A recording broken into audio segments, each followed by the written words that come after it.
Um cumprimento para si, enfim, é o Levi, é o ex-diretor da Seara Nova, com quem colaborámos muito enquanto estivemos aqui no Aljube.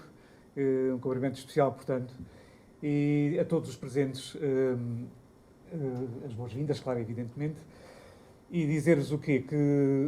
Que para falar da Seara Nova é preciso fazer muitas escolhas temáticas, temporais, porque a Seara Nova é um século, não é? Como todos sabemos, e portanto um século riquíssimo, o século XX português, quase que se pode ver todo através da Seara Nova, e portanto o que eu escolhi foi exatamente, como foi sugerido também na altura em que o Alfredo Caldeira me fez o convite, que é falar um pouco sobre a relação dos ceareiros com a resistência republicana, num período que vai basicamente entre o início da ditadura militar e a altura em que eles regressam a Portugal nos anos 40. Eles, os últimos republicanos, eu costumo chamar-lhe os últimos republicanos, entre os quais está Jaime Cortesão, em 1940. Portanto, um período que vai entre 1927 e 1940 e que tem a ver exatamente com a ideia de resistência que a Seara bem representa em relação ao que estava a acontecer em Portugal, em relação à ditadura e em relação ao Estado Novo fascista, que era exatamente assim que eles consideravam que era o Estado Novo, era fascista. Eles eram, portanto, os que ficaram ligados à Seara Nova, ou mais diretamente ligados à resistência, digamos assim, são pessoas que se assumem como antifascistas. Não é? Bom, e portanto é durante esse período de 15 anos, no fim de contas, mas muito ricos, em que os nomes que apareciam no cabeçalho, para além de Raul Proença, pelo menos até 39, Raul Proença, Jaime Cortesão e António Sérgio, depois Câmara Reis, enfim, são eles assim os nomes mais sonantes, e portanto o que eu for aqui dizer tem a ver bastante com essas pessoas, com estes que nomeei, e para a última fase, particularmente com Jaime Cortesão. Bom, e portanto é exatamente de uma Seara Nova contra a ditadura militar, de uma Seara Nova contra o Estado Novo fascista, que eu vou falar. Mas tenho necessidade de voltar um pouco atrás, ou de ir um pouco atrás, ao período em que os ceareiros surgem. Na verdade, os ceareiros, como projeto cultural e político, surgem num contexto especial, o contexto da crise profunda da República. Aliás, hoje lembramos, hoje 19 de outubro de 2021, lembramos, pelos 100 anos passados, a Noite Sangrenta. A Noite Sangrenta, 19 de outubro de 1921, ocorre 4 dias depois da Seara Nova ter aparecido. A Seara Nova, portanto, aparece num contexto de crise profunda da República, do regime republicano, e, portanto, a sua primeira preocupação é exatamente de constituir uma consciência crítica da própria República, independentemente do seu pensamento substancial, do seu pensamento filosófico, do seu pensamento cultural, da sua perspectiva de revista cultural. Há, de facto, uma necessidade de dar resposta aos problemas do momento, aos problemas políticos do momento. A Seara Nova foi sempre isso, não é? Estão aqui, portanto, pessoas que conhecem bem. A Seara Nova foi sempre uma revista que nunca se aliou da realidade, enfim, do que estava a acontecer na sociedade, mesmo que o seu espírito, mesmo que a sua doutrina, mesmo que o seu espírito crítico se mantivesse independentemente do que estava a acontecer na sociedade. Não precisava que a sociedade, enfim, não precisava de inspirar-se na sociedade, mas inspirava-se, obviamente, e tinha isso em atenção. E, portanto, a sua primeira atitude é exatamente contra a nova República Velha, esta nova República Velha que estava a tentar uma espécie de refundação em 1922, com, enfim, passada aquele período pior do pós-guerra, 19-21, o biênio revolucionário, há uma tentativa de refundação da República ali a partir dos anos de 22, basicamente, com abertura para várias soluções políticas, à esquerda e à direita, não é? E esse período é exatamente um período em que os...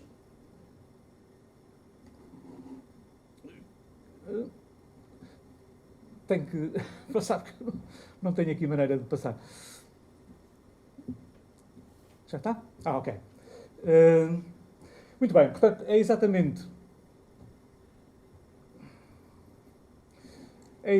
este período de 1922 que eu gostaria de falar um pouco.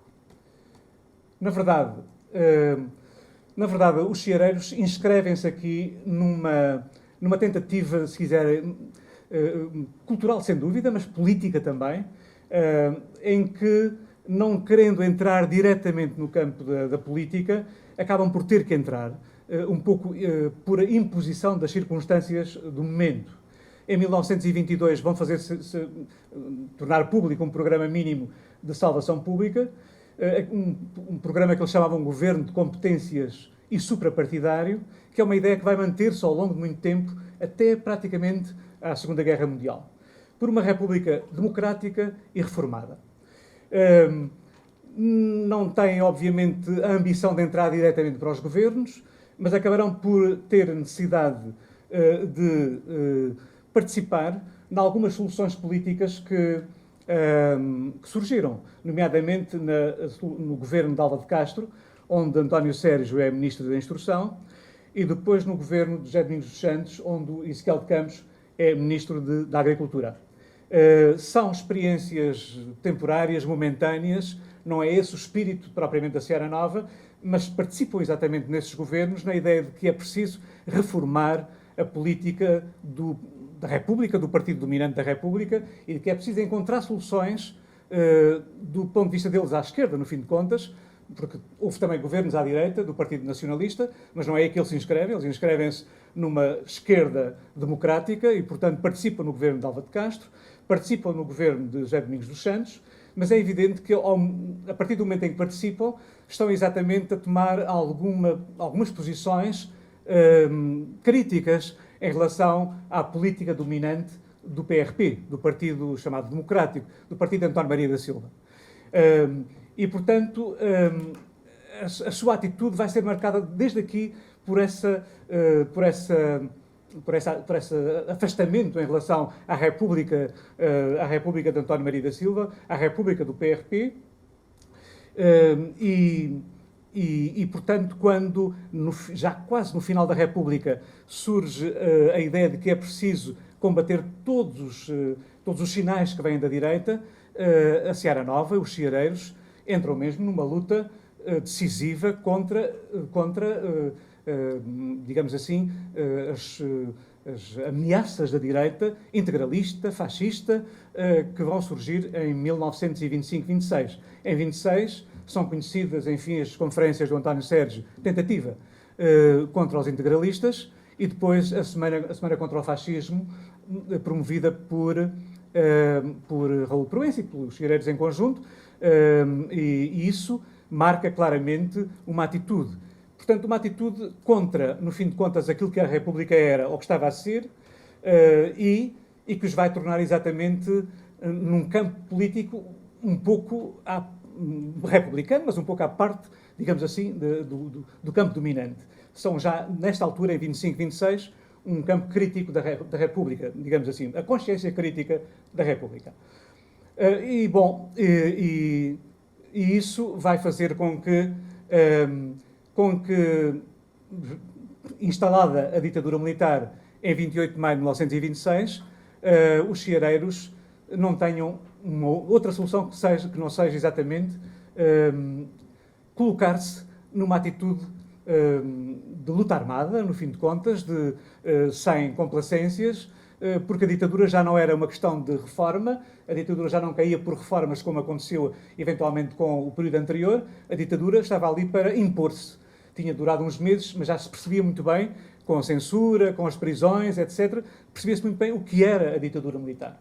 E, portanto, a partir do verão de 1926 e nos finais desse ano, princípio de 1927, vai-se constituir um bloco à esquerda da República, onde estão os ceareiros, sob o signo de uma instrução, enfim, crítica e da cultura, onde vão juntar simultaneamente esquerdistas do José Domingos dos Santos, preocupados fundamentalmente com a questão social, e homens do Partido Acionista de Álvaro de Castro, bastante mais preocupados com a questão das finanças. Também alguns críticos do PRP, convém dizer. Há alguns republicanos que se afastaram no final da República e que têm uma atitude crítica em relação a António Maria da Silva. Lembra aqui, por exemplo, a Gatão Lança, o tenente da Armada, que vai estar aqui exatamente a defender os republicanos nesta noite, 19 de outubro de 1921, e que depois vai estar em todas as lutas contra a ditadura ao longo deste período que estou a referir. O programa que reúne ceareiros, esquerdistas, acionistas e críticos do PRP é um programa baseado na ideia do tal governo de competências e suprapartidário, mas com ambições muito simples, de reposição das liberdades e reforma das instituições. O que se pretendia, no fim de contas, era voltar à República Constitucional, promover a libertação de alguns presos políticos já existentes e evitar, obviamente, a continuação da censura. Era, portanto, um programa mínimo, digamos assim, que juntava muita gente e que vai estar na rua, na revolta de 3 de fevereiro no Porto e de 7 de fevereiro de 1927 em Lisboa. Tem aqui algumas imagens destas pessoas que referi, de Jaime Cortesão na figura de cima. Neste caso, ele decidiu vestir exatamente a sua farda de militar, de capitão, e está exatamente no Porto a comandar os acontecimentos. Embaixo, a imagem de José Domingos dos Santos, dois dos implicados. Álvaro de Castro já estava bastante doente na altura e está em Paris. E, portanto, a estratégia é uma estratégia, digamos assim, de reposição da legalidade constitucional. Vão dar a primazia aos militares, quase não se inscrevem no Comitê Militar da altura, pensam que esse caráter de suprapartidário será melhor garantido pela componente militar e, portanto, eles estão na rua, mas não estão no Comitê Revolucionário da altura. Excluem, já nessa altura, qualquer entendimento com os elementos revolucionários, ou seja, com a ideia de que é possível algum entendimento com a ditadura militar. Ao mesmo tempo, há aqui uma exclusão também interessante do Bloco das Esquerdas extraparlamentares. Convém dizer que no final da República o Partido Socialista tinha tomado uma atitude muito intervencionista, tinha participado em governos e tinha surgido o Partido Comunista. O José Domingos dos Santos até tinha feito algumas alianças, tinha tentado fazer uma aliança com o Partido Comunista nas eleições de 1925 e, portanto, havia um bloco das esquerdas extraparlamentares que, em 1927, é ainda colocado um pouco à margem, digamos assim. São instrumentos da rua republicana, mas não fazem parte do projeto, digamos assim, ainda político da altura. Portanto, o levantamento militar é no Porto, em 3 de fevereiro, depois em Lisboa, uns dias depois, não consegue ser ao mesmo tempo, desencadear-se ao mesmo tempo em Lisboa e no Porto, apesar das tentativas, muitas, até de 2 ceareiros que vêm do Porto a Lisboa, numa atitude de tentar mover Lisboa para a Revolução, Rodrigues Miguéis, jovens, e Raul Proença. Vêm exatamente emissários a Lisboa tentar colocar Lisboa em ação, não conseguem, obviamente, e Lisboa vai já desencadear este levantamento bastante mais tarde. É, aliás, o único grande levantamento, se podemos dizer, contra a ditadura militar. Digamos que, se nós pudéssemos ser mais rigorosos, a ditadura podia ter eventualmente caído aqui, e, desse ponto de vista, o último grande levantamento contra os ditadores não é o 28 de maio de 1926, é mesmo o 3 de fevereiro de 1927. Perdem definitivamente, embora os ceareiros não tenham parado e, pelo contrário, vão exatamente tentar reconstruir, reorganizar-se em todos os sítios para onde estão. Estão alguns exilados, estão exilados em Espanha e em França, alguns no Brasil, como Sarmento Pimentel, estão deportados, muitos deles clandestinos, aliás, quase todos eles tiveram que sair clandestinamente do país, alguns estão presos.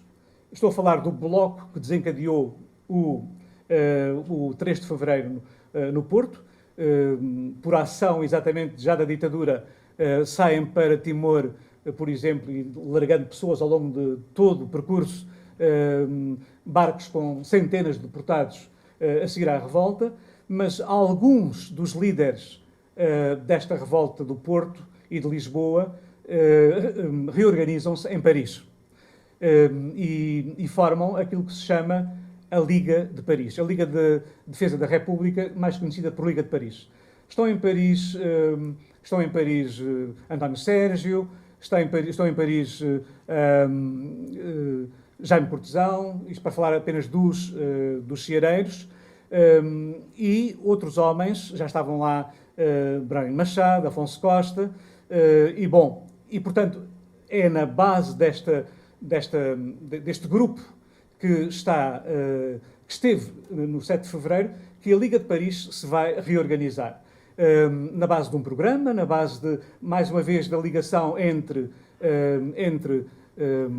acionistas de Alva de Castro, alguns deles estavam cá no país, outros estavam no estrangeiro, exilados, entre esquerdistas, José Domingos dos Santos, e entre ceareiros. Portanto, os ceareiros aqui estão ainda como uma componente fortíssima e importante do bloco que se vai formar em Paris e que constitui aquilo que se chama o Comitê de Paris e que vai estar organizado pelo menos até 1931. Com um programa que é um programa já mais avançado do que aquele que tinha levado à prática, ou que tinha sido levado ao entendimento político em 1927 no Porto e em Lisboa. É um programa revolucionário, podemos dizer.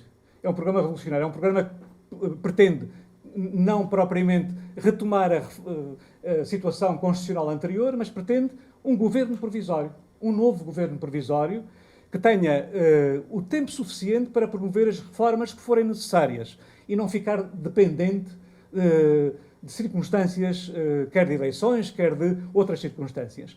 Portanto, um governo provisório, suprapartidário mais uma vez, com liberdade para introduzir reformas revolucionárias e mesmo antes da tal normalização constitucional, que obviamente eles previam, claro que previam, uma normalização constitucional. Mas eles diziam, não, antes da normalização constitucional, nós queremos promover, através de um governo provisório e revolucionário, as reformas que a República precisa de uma forma urgente.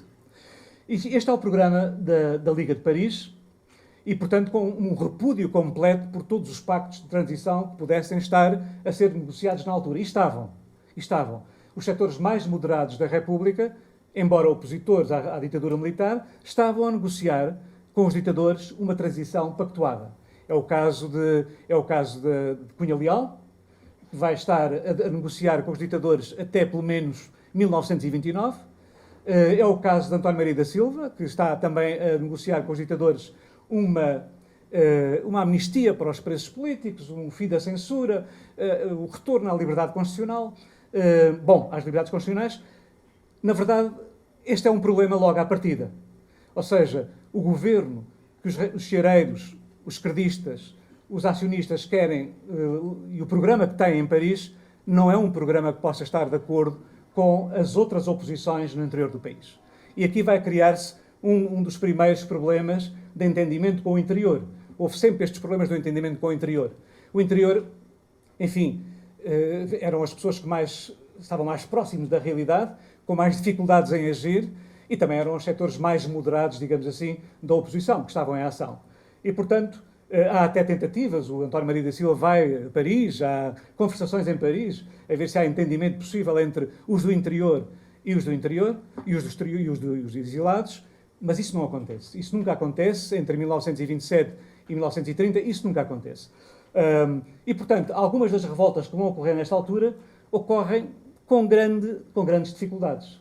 Se a revolta de 27 ainda teve alguma amplitude e fez tremer a ditadura, a revolta chamada do Castelo, de 20 de julho de 1928, é um completo fracasso.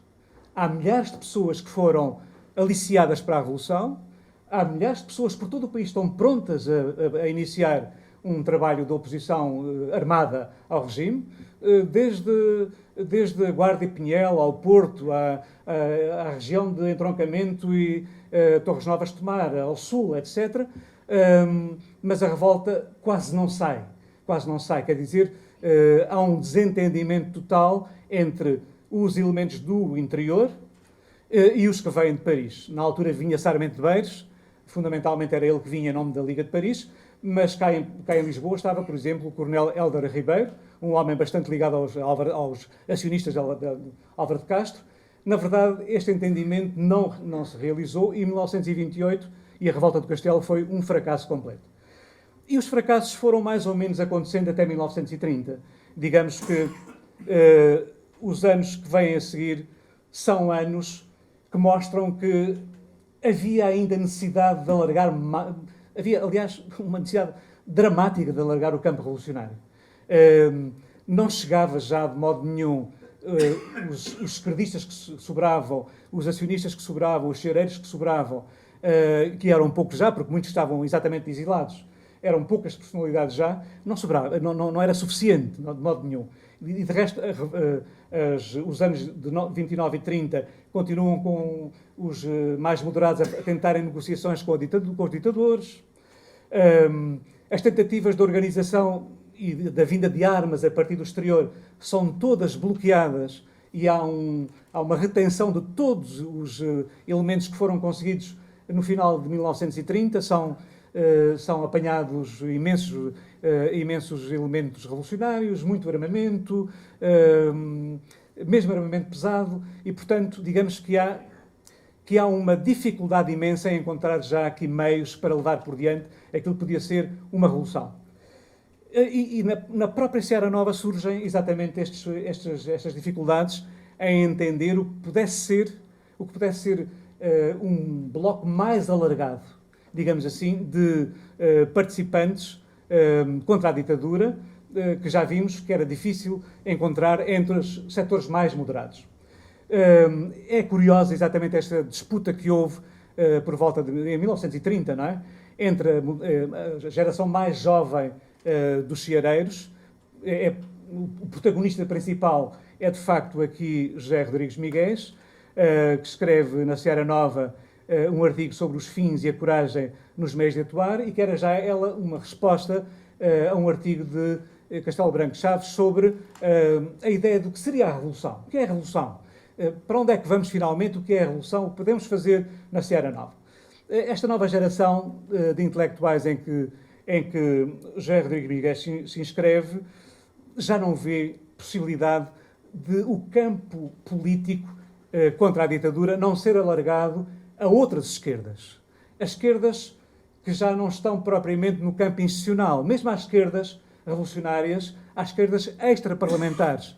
Ou seja, é uma geração que já absorveu algumas das ideias do marxismo, que tem uma ideia de que o que está agora em causa é a necessidade de a insurreição não ser uma espécie de revolta militar, a revolução não ser uma espécie de insurreição de um braço militar apenas, contando com os civis revolucionários como instrumento, mas ser um bloco que pudesse alargar-se a muito mais pessoas, nomeadamente setores, digamos, mais revolucionários, da esquerda revolucionária, e isso era uma coisa que, obviamente, não estava no horizonte dos ceareiros fundadores, nomeadamente António Sérgio. António Sérgio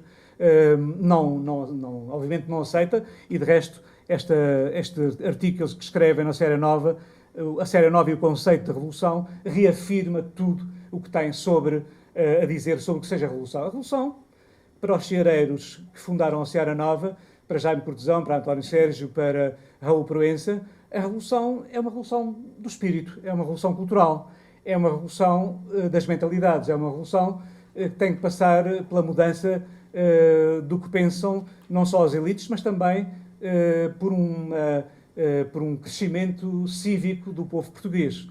É claro, eles dizem, isto é o que nós entendemos por revolução. A evolução não é uma insurreição popular à maneira russa, não é? Nós não pensemos isso. Agora, nós não desdenhamos que haja a necessidade de entrar em conflito armado para derrubar a ditadura, utilizando a violência. Nós não achamos que possa ser possível derrubar a violência por uma transição pactuada. Nós achamos que temos que utilizar armas. Claro que temos que ter um setor do exército ao nosso lado que promova a mudança e que faça aquilo que pode chamar-se uma revolta armada. Mas nós não somos revolucionários no sentido da insurreição comunista, de modo nenhum, não temos nada dessas ideias. Nós somos democratas, quando muito podemos propor um socialismo integral, podemos propor um socialismo democrático, mas não somos de modo nenhum insurrecionais no sentido da insurreição à russa. Portanto, cava-se aqui, obviamente, uma divisão. Rodrigues Miguel sai da Seara Nova, mas a Seara Nova, tendo criado exatamente este lastro, digamos assim, vai ter que corresponder, pelo menos a alguns dos seus homens. E aqui refiro-me, a partir de 31, fundamentalmente, a um homem que vai ficar sempre como uma espécie de herdeiro destas ideias anteriores. A ideia de que é preciso uma revolta armada para derrubar a ditadura, de que precisamos de um tempo para promover reformas revolucionárias quando chegarmos ao poder. Depois logo se promovem eleições para podermos restabelecer a democracia. Estas ideias, o herdeiro destas ideias do início, o herdeiro é Jaime Cortesão, sem dúvida. É ele que vai herdar estas ideias. Ele é encarregado pelo Comitê de Paris quando a Revolução Republicana Espanhola de 31, instala a Segunda República Espanhola. Ele é encarregado de vir para Madrid e exatamente é ele que vai ser o herdeiro dessas ideias e que vai estar exatamente a tentar criar as novas soluções possíveis, a tentar as novas formas de unidade antifascista, neste caso já a unidade antifascista, mas sempre com a ideia de que é possível encontrar entre estes setores, cada vez menos ceareiros, ainda alguns esquerdistas, ainda alguns acionistas, é o caso, por exemplo, de Hélder Ribeiro, ainda alguns críticos do PRP, é o caso da Gatão Lança, e duas figuras-chave que se mantiveram desde o início em Paris e que é Bernardino Machado e Afonso Costa. Portanto, é com estas pessoas que os dois comitês, o de Paris e depois o que se vai criar em Madrid, vai tentar reorganizar a oposição no exílio à ditadura militar. Em 1931, claramente, estes republicanos, Jaime Cortesão, e com mais pessoas republicanas, Jaime Moraes, Moura Pinto, etc., estas pessoas estão em condições de pedir ajuda ao governo espanhol, estão em condições de, inclusive, promover o armamento dos setores que vão participar nas revoltas contra a ditadura e, na verdade, há notícia e há provas e há, enfim, ocorre exatamente isso. As revoltas de 31, nomeadamente a revolta de 26 de agosto de 31 em Lisboa, talvez a última revolta exatamente que podemos encontrar com algum vigor e alguma visibilidade, 26 de agosto de 31 em Lisboa, tem, obviamente, ainda a influência dos ceareiros, tem a influência de gente que está muito relacionada com o Comitê de Paris. A Liga, de algum modo, desfez neste final de 1930, mas o Comitê de Paris está muito bem, está ligado, obviamente, a tudo o que acontece em Portugal em 26 de agosto de 31. Participa Sarmento Beiros, o aviador, participa nesta revolta de 26 de agosto de 31. É ele que anda espalhando bombas, enfim, por Lisboa, pela região da Almada, por aí adiante, enfim, participam ativamente nesta tentativa, última tentativa, aquilo que se pode designar o canto cisne da resistência republicana armada, mas diria eu, apesar desta revolta acabar exatamente também, mais uma vez, em centenas de deportados, são, digamos, talvez os últimos deportados que vão para Timor, vão também algumas centenas de deportados para Timor, em setembro de 31, cerca de 400 deportados vão para Timor, exatamente em 2 de setembro de 31. Claro, começa a ser cada vez mais difícil encontrar aqui elementos de ligação no interior do país. Portanto, é bastante mais na oposição que tudo isto vai acontecer a partir daqui. Mas com a ideia de que é preciso alargar agora muito mais o campo à esquerda revolucionária. Quer dizer, os que ficam, nomeadamente Jaime Cortesão, vai estar aberto exatamente a essa possibilidade, até pelos ensinamentos que a República Espanhola traz a partir de 1931. Não é? Homens como Cunha Leal, que está deportado em 31, vai escrever programas de regeneração da República, que são programas altamente, podemos dizer, socializantes, não é? De regeneração da própria República. Afonso Costa, na altura, fala de um socialismo integral. Portanto, estamos a falar de um alargamento do espectro, digamos assim, do entendimento político, ideológico, a partir desta altura, onde já não estão muitos ceareiros, claro. António Sérgio, entretanto, regressa a Portugal, mas está ainda já no Cortesão, e esse vai manter exatamente estas ideias que vêm do início.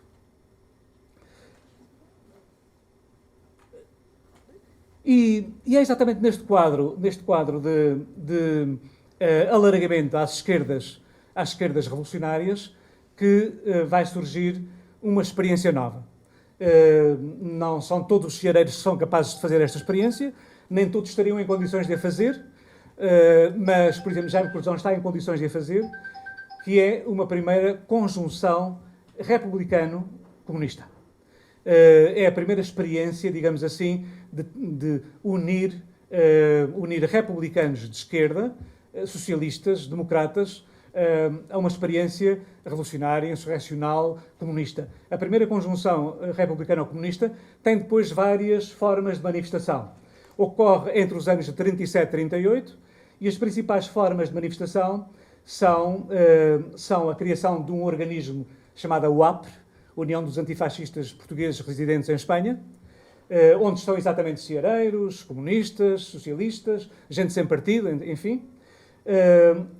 Uma outra organização poderosíssima criada em França, chamada a Federação dos Imigrantes Portugueses em França, que tem uma vitalidade impressionante, com manifestações em algumas cidades francesas de centenas de manifestantes. Na altura, a França está exatamente em ebulição, como todos os países da Europa. Estamos a falar nos anos 37, 38, e, portanto, começava a ser a guerra à extrema-esquerda, começava a ocorrer também na França, não é?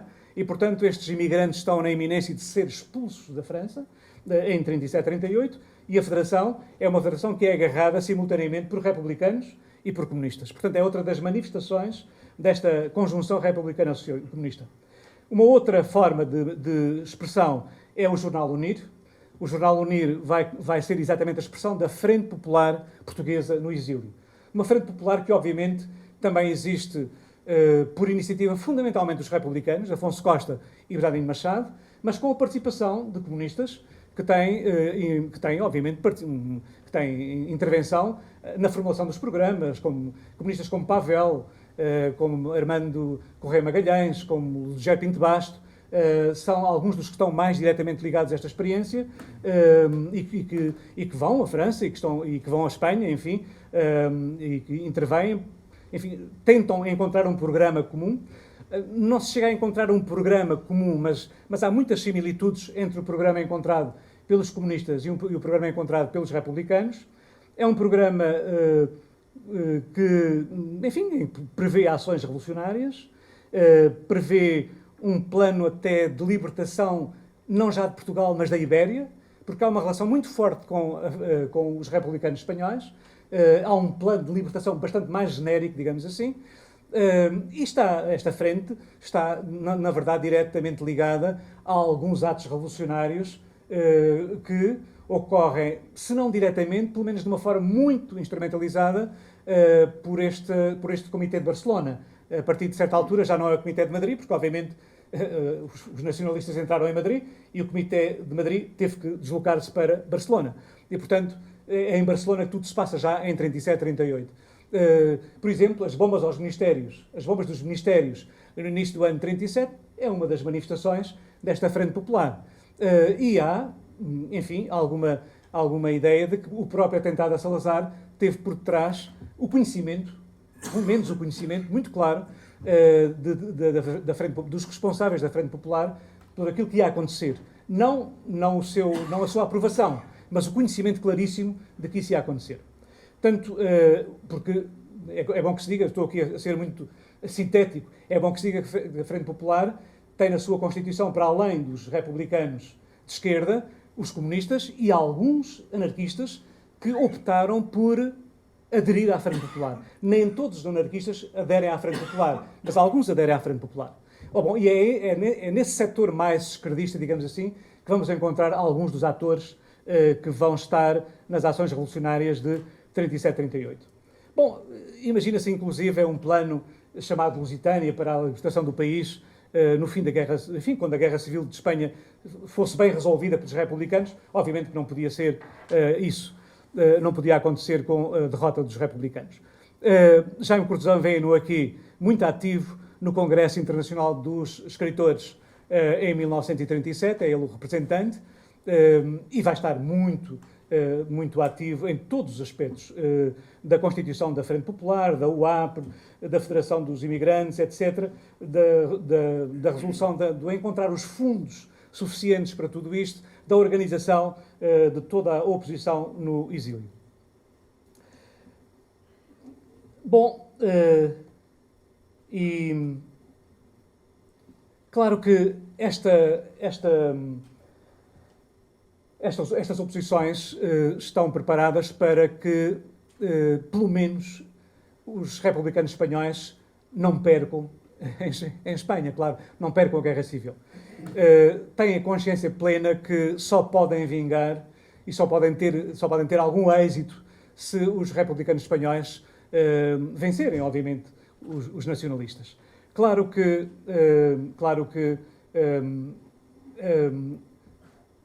enfim, a derrota dos nacionalistas é também a derrota dos republicanos e é a derrota de todos os que estavam em Barcelona e que são obrigados a atravessar os Pirineus no início do ano 1939, em condições, enfim, todos conhecem, desastrosas.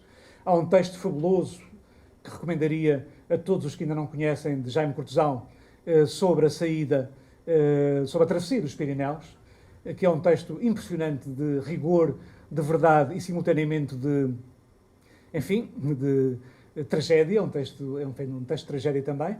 É a travessia dos Pirineus, está publicado em vários sítios, mas, por exemplo, está publicado na obra que reuniu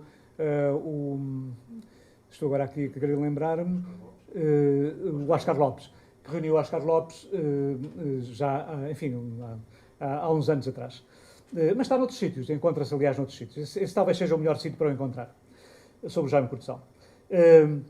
Claro que estas pessoas vão ter imensas dificuldades na travessia dos Pirineus. Muitos deles, e agora estou a falar já da generalidade, acabarão por ter que fugir ou resistir ao internamento nos campos de concentração do sudoeste de França, Argelès-sur-Mer, Gour, Sept-Fonds, etc. Jaime Cortesão consegue, apesar de tudo, com alguns conhecimentos que tem, consegue iludir essa situação e portanto, salvar-se da ida para campos de concentração. Muitos estiveram nesses campos de concentração. Estou a lembrar aqui um homem que esteve bastante tempo com estes exilados e que rodou por quase todos os campos de concentração, ou muitos desses campos, que é Emílio Guerreiro, mas muitos estiveram, além dos comunistas, que obviamente, esses sim, estiveram quase todos eles em Gour. À volta de 200 estão exatamente internados em Gour por esta altura. E, obviamente, os que fogem e conseguem ir até Paris, ou conseguem ir para zonas mais libertas, digamos assim, é o caso de Jaime Cortesão, têm muitas dificuldades em circular em França. Não têm passaporte, não têm autorização, não têm passaporte para sair, não têm autorização para circular e, claro, vão ter que tomar uma atitude e tomam-na de uma forma desassombrada, como, aliás, todos os campos políticos o fizeram, não é? Os comunistas também fizeram exatamente isso. Decidiram muitos deles voltar ao país, não é? O mesmo fizeram anarquistas, porque a situação deles, dos que estavam em campos de concentração, era, se não fugissem, era poderem ser apanhados e ir para campos de trabalho na Alemanha, não é? E, portanto, muitos deles decidiram vir para Portugal, sabendo que iam ser, obviamente, sujeitos à prisão assim que entrassem no país. E é isso que vai acontecer. Estes republicanos vão reunir-se no sul de França e vão encontrar um ponto de entendimento entre todos eles. Não foi fácil, porque, obviamente, havia muitas discrepâncias de ideias, mas é exatamente na base de algumas confluências de alguma confluência de ideias que se faz uma declaração em nome de todos os republicanos, que é, enfim, assinada por Jaime Cortesão, é assinada por muitos outros republicanos. Na altura chamou-se Declaração de Tours, por ter sido assinada na cidade de Tours. É entregue em Paris ao ministro de Paris por Bernardino Machado. E as três ideias fundamentais são, enfim, ideias que, aliás, eram partilhadas também por outros campos políticos. Repudiar o Pacto Germano-Soviético, e, reparem, era uma questão que era discutida por todos, inclusive discutida no campo comunista, enfim, não era discutida apenas no campo, enfim, dos republicanos, era discutido por toda a gente. Colocam-se ao lado das democracias ocidentais contra o nazismo, ou seja, a ideia de que tanto faz o leste como o ocidente, obviamente não era uma ideia que pudesse ser aceita por estes republicanos e pelos xareiros, claro que não. Valorizavam a ideia da democracia e dos países democráticos e, portanto, colocavam-se ao lado dos seus concidadãos sem distinção de partidos para combater o nazifascismo. É, portanto, nessa disposição que entram em Vilar Formoso no mês de junho de 1940. Entra Jaime Cortesão, e agora estou a falar, obviamente, de Jaime Cortesão, especialmente por ser ele, talvez, o cireiro de maior nomeada nessa altura. Entram todos os outros republicanos, Bernardino Machado, Jaime Moraes, enfim, a família de Jaime Moraes, entre os irmãos Pop, enfim, entra muita gente nessa altura por fronteira de Vilar Formoso, e claro que são presos, é evidente, são presos. Muitos são colocados em residência fixada, é o caso de Bernardino Machado, já com 94 anos, se não me engano, e os outros são presos. É o caso de Jaime Cortesão, vem para aqui exatamente por Aljube, e está aqui há algum tempo, alguns meses, depois é colocado em Peniche, enfim, e a história dele exatamente acaba por uma imposição do Estado Novo fascista, que lhe diz que para poder continuar, para não ser preso, para não ficar definitivamente na prisão, que escolha um país para exílio, para segundo exílio, como sabem, escolhe o Brasil. Portanto, os últimos republicanos, eu chamo-lhe assim, os últimos republicanos, são exatamente bem representados por este Jaime Cortesão, sempre na ideia inicial, uma ideia que se desenvolve logo em 1922. Se nós quisermos reformar a República, terá que ser com a formação de um governo revolucionário, suprapartidário, de competência técnica, que seja respeitável e que possa fazer as reformas fundamentais da República. Era isto que tinha a dizer-vos.